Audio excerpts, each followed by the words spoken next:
ఈరోజు రాష్ట్రంలో జర్నలిస్టు సోదరులందరూ చాలా ఇబ్బంది పడుతూ ఉన్నారు.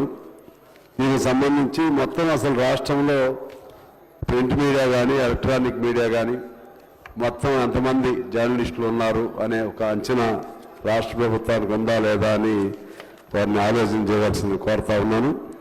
వారి జర్నలిస్టుల జీవన పరిస్థితులు మెరుగుపరచడం కోసం ఏదైనా సంక్షేమ చర్యలు వాళ్ళు చేపట్టాలి.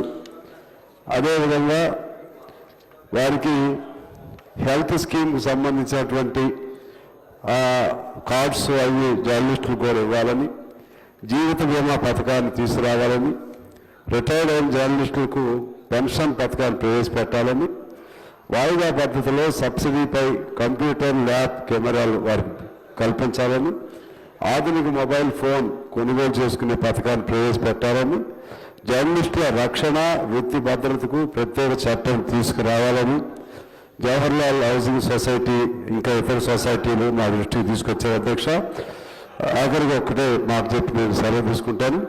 వారు ఇవాళ అన్యాయమైన జీవితాలు గడుపుతూ ఉన్నారు జర్నలిస్టులు.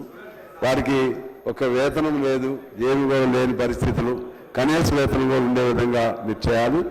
అదేవిధంగా ఎంపానల్మెంట్ ఉన్నటువంటి చిన్న పత్రికలకు యాడ్స్ ప్రభుత్వం నుంచి చాలా ఆలస్యం అవుతున్నాయి. అది కూడా మీ దృష్టికి తీసుకొస్తున్నాం.